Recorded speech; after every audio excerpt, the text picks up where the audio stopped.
no terekest. Täna nüüd selline asi, et tööõnnetuse käigus põrutada saanud hammas murdus.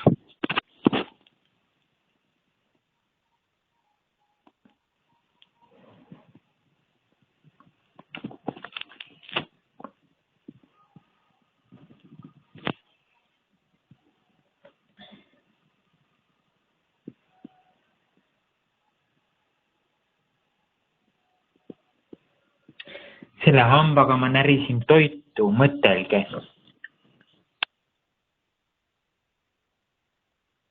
Näete seda kohta, mida ma keelega puutun.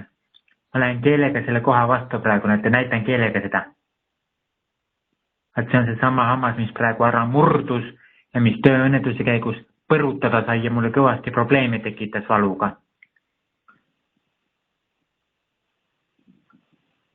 Valus enam ei ole.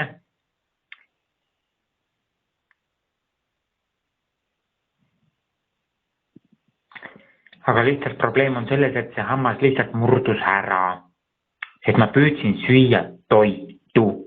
Need hambad ei ole mõeldud toidu närimiseks. Need on lihtsalt iluhambad. Kurat, ma olen nagu jänes. 2 esimest hammast on. Kui need ülejäänud hambad ei olekski, ma oleks täielik küüdik valmis. Täitsa lõpp. Näete, kui viletsad on minu hambad. Minu hambad on äärmiselt viletsad, nõrgad ja ei sobi toidu närimiseks.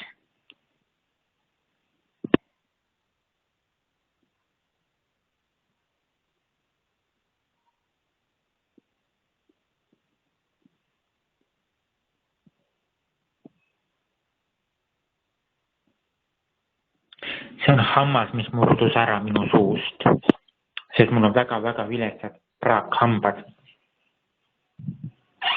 Juur muidugi ei igeme sisse ja see on probleem. Sest kuna hamba juur ja igeme sisse, siis see võib mulle tulevikus kõvasti probleeme veel valmistama hakata. Põletikku võib tekkida, mädanikku võib tekkida. Aga vaat see on Mirjami kätetöö.